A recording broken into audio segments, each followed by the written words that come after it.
तो अब हम देखते हैं कि ज़ेंग के आदमी उस बुढ़िया को बेरहमी से पीट रहे होते हैं। इधर हमारा सख्त लौंडा जेंगी ये सब देख के काफ़ी खुश हो रहा होता है। तभी उसके दिमाग में एक आइडिया आता है कि क्यों ना इसके वीडियो बना के ग्रुप में डाला जाए और सभी को दिखाया जाए कि कैसे उसने सबके साथ गलती की और अब उसके साथ गलत हो रहा है। तभी बुढ़िया उसके पाँव पकड़ के बोलती है कि प्लीज़ इस सप्लाइज को अपने पास मत ले जाओ, इसे यहीं रहने दो, मेरे पोते को इसकी ज़रूरत है। तभी ज़ेंग का एक आदमी उसे ज़ोरदार लात मार देता है। उसका पोता वो सब खड़ा होकर देख के शॉक्ड हो जाता है। तभी उसे भी गुस्सा आता है और वो एक चाकू उठा के उस भूतनी के टकले के पिछवाड़े पे डाल देता है। अब उसकी हालत बैंड हो जाती है क्योंकि चाकू लगने से उसके तशरीफ में एक छेद हो जाता है। तभी उसे गुस्सा आता है और वो उस नाजायज़ पोते को एक बेरहमी से लात मारता है और वो जाके दीवार से टकरा के अधमरा सा हो जाता है। तभी हम देखते हैं कि ज़ेंग का वो बेरहम टकला हंस रहा होता है और बोलता है कि क्या अच्छा शॉट था। उसके बाकी आदमी बोलते हैं। तभी हम देखते हैं कि वो आदमी उस पर थूकता है और बोलता है यहाँ से दफ़ा हो जाओ। और ये सब वीडियो ग्रुप में आते हैं और सब लोग खुश हो रहे होते हैं कि इसके साथ यही होना था, यही इसके साथ सही हुआ।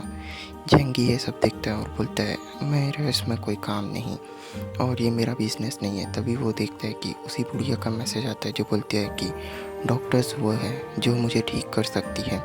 तभी हमें डॉक्टर्स वो दिखाया जाता है। अब ग्रुप दो तरह से बढ़ जाता है, एक जो जेंगी को सपोर्ट करते हैं और एक जो उस बुढ़िया की तरफ है। तभी जेंगी एक आलीशान खाना बनाता है और बैठ के खाने लगता है। तभी हम देखते हैं कि वो बहुत ही ज़्यादा गर्म रहता है जिसके कारण उसका मुंह जल जाता है। वो चिल्लाता है कि हाँ मेरा मुंह जल गया। तभी हम देखते हैं कि ज़ेंग की तरफ आदमी जो कि कई लोगों के घर से सप्लाईज लूटने का काम कर रहे होते हैं, उसमें से एक आदमी को ज़ेंग मार चुका होता है। और हम देखते हैं कि अगले सीन में हम दिखाया जाता है कि ज़ेंग फिर से दूसरे घर को सप्लाईज को लूटने का प्लान बनाता है। तभी वहाँ कुछ लोग आ जाते हैं। ये सब ज़ेंगी अपने कैमरे से देख रहा होता है लेकिन वो बोलता है कि इसमें मेरा कोई काम नहीं है। तभी हम देखते हैं कि ग्रुप में मैसेज आना चालू होता है कि ज़ेंग सबके घर से सप्लाईज लूट रहा है। और इधर ज़ेंग एक घर पहुंच जाते हैं जहां उन लोग उस लड़की के सप्लाईज लूटना चाहते हैं जिसने काफ़ी सारी सप्लाईज इकट्ठा की। तभी हम देखते हैं कि वो लड़की ग्रुप में हेल्प मांग रही होती है लेकिन कोई भी उसकी मदद नहीं करता है। इधर हम बेवफा सनम को देख पाते हैं जो कि जेंगी से सप्लाईज की हर दिन डील करने की कोशिश करती है। लेकिन हमारा सिग्मा बॉय जेंगी जानता है कि उसे एक फूटी कौड़ी भी नहीं देता है और वो बोलता है कि मैं तुम्हें क्यों दूँ, तुम तो हो, तुम्हारा बेस्ट फ्रेंड है, तुम्हारे साथ तुम्हारी दोस्त भी है, तुम्हें मेरी क्या ज़रूरत, और मैं तुम्हें सप्लाईज़ कभी नहीं देने वाला। जिसके बाद ग्रुप में काफ़ी सारे लोग सप्लाईज़ बनाने की मांग करते हैं। इधर हम देखते हैं कि सब लोग मिल के बैठ के जेंगी के घर से सप्लाईज़ चोरी करने का प्लान बना रहे होते हैं। इधर उसका बेस्ट फ्रेंड, उसकी बहन और उसका जीजा जी भी बैठा होता है। तभी उसका बेस्ट फ्रेंड बोलता है कि क्यों ना हम जेंगी के घर से सारे सप्लाईज़ को लूट लें और उसे मार दें। तभी उन लोग उस जेंगी के घर पहुंच जाते हैं और वहां उसका लॉक तोड़ने की कोशिश करते हैं। इधर उसकी बहन बोलती है कि अच्छा हुआ कि उसके लॉक तोड़ के हम उसके सारे सामान को लूट लेंगे। इधर हमारा सख्त लौंडा देख लेता है कि इन लोग मेरे घर के साथ छेड़छाड़ कर रहे हैं। तभी वो अपने दरवाजे में शॉक दे देता है, यानी कि हाई वोल्टेज बिजली छोड़ देता है, जिसे देखते ही देखते जो ताला तोड़ रहा होता है उसकी चटनी बन जाती है। वो किसी दर्द से कराह रहा होता है। इधर उसकी बेवफा सनम और उसकी दोस्त देख के काफ़ी ज़्यादा घबरा जाती है और पल भर में वो मौत के घाट उतर जाता है। इधर हम लोग देखते हैं कि डेढ़ श्याणा और उसकी बीवी जेंगी को गाली दे रहे होते हैं, पर हमारे सख्त लौंडे को इससे कोई फ़र्क नहीं पड़ता। वो अपना एरो निकालता है, तीर कमान, और तान देता है और बोलता है कि अब इन लोगों की खैर नहीं। तभी वो उन सभी पे एरोस की बारिश करने लगता है और वहाँ पास मौत का तांडव चालू हो जाता है। इसके बाद उन लोग सब लोग उसको सहारा दे के भगा रहे होते हैं, लेकिन जो भी उस डेढ़ श्याणे को सहारा देता है जेंगी उन सब पे एरोस फायर कर देता है। इधर उसकी बेवफा सनम और उसकी बेस्ट फ्रेंड सबसे जल्दी भाग के कमरे में आ जाते हैं। इधर हम लोग देखते हैं कि सब लोग बहुत बुरी तरीके से जख्मी हो चुके होते हैं। उस डेढ़ श्याणे की बीवी उसे देख के बोलती है कि इसमें तो जंक लगा है। तभी वो बोलता है कि इससे मुझे इन्फेक्शन हो जाएगा और मैं बहुत जल्दी मर जाऊंगा। तभी उसकी बीवी जाके बेवफा सनम को एक थप्पड़ मारती है और बोलती है कि तुम्हारे कारण ये सब हुआ है, तुम्हें पता नहीं था उसके दरवाजे में बिजली। तभी वो बोलती है कि मुझे इस बारे में कुछ नहीं पता। तभी उसका भाई यानी कि उसके भाई आके और बेवफ़ा सनम का बेस्ट फ्रेंड आके बोलता है कि कोई बात नहीं दीदी, इसमें इसकी कोई गलती नहीं है। तभी उसका पति भी बोलता है कि हाँ, इसमें इसकी कोई गलती नहीं, वो जेंगी की ही गलती है। तभी वो डॉक्टर ज़ुओ को कॉल करती है और हम देखते हैं कि डॉक्टर आके उन सब का इलाज कर रही होती है। तभी वो बोलती है कि अगर तुम्हें जल्दी से मेडिसिन्स नहीं मिली तो इन सबको इन्फेक्शन हो सकता है और इनसे इनकी जान भी जा सकती है। तभी उसकी बीवी बहुत ही टेंशन में आ जाती है और रोने लगती है। तभी वो बोलती है कि इसमें सिर्फ एक ही आदमी मदद कर सकता है, ये सब उस जेंगी की गलती है। तभी वो पूछती है कि इसमें जेंगी का क्या हाथ और ये कौन है। तभी वो बताती है कि अब जेंगी है जो मदद कर सकता है। इसके बाद बेवफा सनम अपना दिमाग लगा रही होती है और बोलती है कि क्यों ना मैं जेंगी से सप्लाईज लूटूँ। तभी वो बोलती है कि कल तक इनका इन्फेक्शन और तेज़ी से फैल जाएगा। तभी वो आदमी पागल हो जाता है और बोलता है कि मैं उस जेंगी को मौत के घाट उतार के ही रहूँगा। तभी उसकी बीवी बेवफा सनम को बोलती है कि अब तुम ही हो जो जेंगी को बुद्धू बना के उससे सप्लाईज लूट सकती हो और तुम ही उससे मेडिसिन लाओगी, नहीं तो हम सब भी तुम्हें मार देंगे। तभी उसका बेस्ट फ्रेंड बोलता है हाँ, ये सिर्फ तुम ही कर सकती हो, नहीं तो हम लोग मर जाएंगे। जिसके बाद वो टेंशन में आ जाती है और बोलती है कि मैं उससे बात करती हूँ। इधर वो उन लोगों का इलाज कर रही होती है और इधर जो बेवफा सनम रहती है वो जेंगी को मक्खन लगा रही होती है।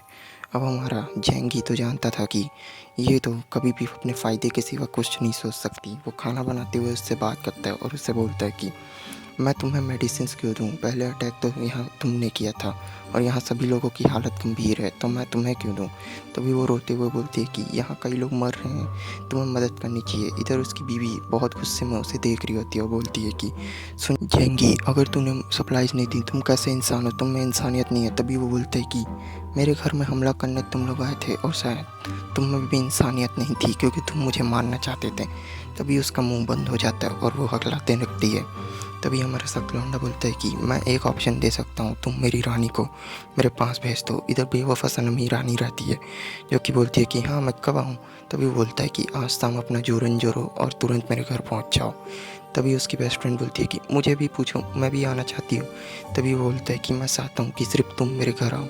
और वो खुशी के मारे वहाँ से भागने लगती है। उसकी बेवफा सनम पर उसकी दोस्त उसे रोकते रहती है और उन दोनों में भयानक झड़प हो जाती है। तभी उस डेढ़शाणे की बीवी आके उसे एक थप्पड़ मारती है और बोलती है कि तुम ऐसे हालत में कैसे हमें छोड़ के जा सकती हो। तभी उसका बेस्ट फ्रेंड भी बोलता है कि ये बात सच है क्या, तुम मुझसे प्यार नहीं करती? तभी वो बोलती है कि मैं तुमसे प्यार करती हूँ लेकिन मैं जीना चाहती हूँ और तुम्हारे साथ मैं जी नहीं सकती। तभी उसकी दोस्त और उसके बेवफा सनम यानी रानी के बीच बहुत ज़्यादा लड़ाई होनी चालू हो जाती है और दोनों लड़ते रखते। तभी उसकी बीवी और उसकी दोस्त मिलकर उसे कमरे में बंद कर देते हैं।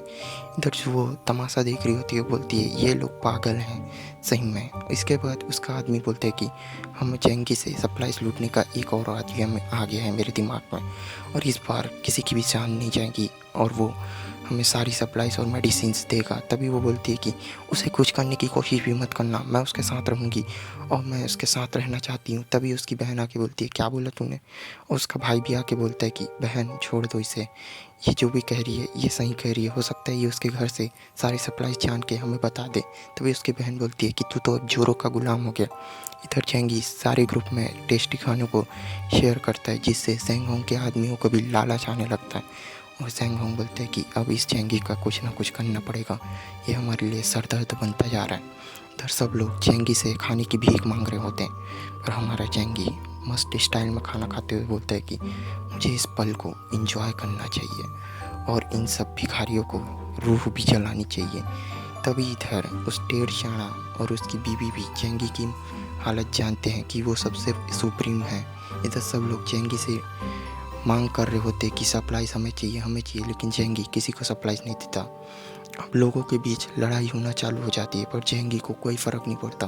वो वाइन पीता है और बोलता है कि ये मौसम कितना सुहाना है। तभी उसे एक आइडिया आता है कि मुझे इस चीज़ों को सेलिब्रेट करना चाहिए। वो अकेले में ही नाचता गाता है। तभी उसे एक अनजान आदमी का मैसेज आता है। हम देखते हैं कि वो डॉक्टर ज़ुओ का मैसेज रहता है। तभी जेंगी कॉल रिसीव करता है और ज़ुओ से बात करने लगता है। जेंगी याद करता है कि पास्ट लाइफ में भी ये सबकी मदद करते हुए शहीद हो गई थी। तभी उसे आइडिया आता है कि क्यों ना ज़ुओ से बात की जाए और हो सकता है ये मेरे लिए एक फ़ायदेमंद डील हो। तभी हमारा सिग्मा बॉय उससे बात करता है जुओ बोलती है कि मुझे कुछ सप्लाईज़ चाहिए, क्या तुम मेरी मदद नहीं करोगे? यहाँ काफ़ी लोग फँसे हुए हैं, मुझे कुछ मेडिसिन्स दे दो, बदले में मैं तुम्हारी भी हेल्प करूँगी प्लीज़। तभी ज़ेंगी बोलता है कि मैं ऐसे ही किसी की मदद नहीं करता, तुम्हें मेरे लिए भी काम करना होगा। तभी ज़ेंगी बोलता है कि तुम मेरे लिए क्या कर सकती हो जो मैं तुम्हें सप्लाईज़ दूँ? तभी वो बोलती है कि मैं कुछ भी करने को तैयार हूँ।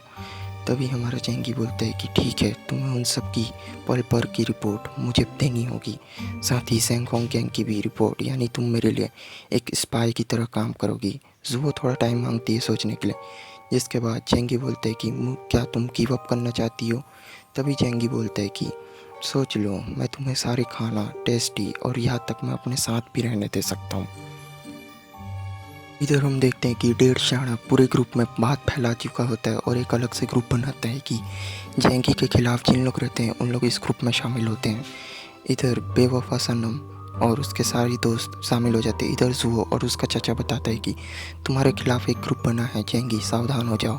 जुओ उसकी डील के लिए मान जाती है। ज़ेंगी इसे देख के काफ़ी ज़्यादा खुश हो जाता है कि चलो कोई तो मेरी टीम में आ गया, और वो बोलता है कि ठीक है उन्हें आने दो, मैं उन सबको मौत के घाट उतार दूंगा, आज उनकी मौत मेरे पास आएगी। इधर सारे बिल्डिंग वाले लोग ज़ेंगी के घर के सामने इकट्ठा हो जाते हैं। ज़ेंगी ये सब सारा तमाशा अपने कैमरे से देख रहा होता है। सो आई होप ये वीडियो ख़त्म होती है। तो यहाँ वीडियो समाप्त होती है। हो सकता है आपको वीडियो पसंद आई हो तो लाइक करें, शेयर करें और कमेंट करें। साथ ही ये भी बताएं कि वीडियो में क्या कमी रह गई है।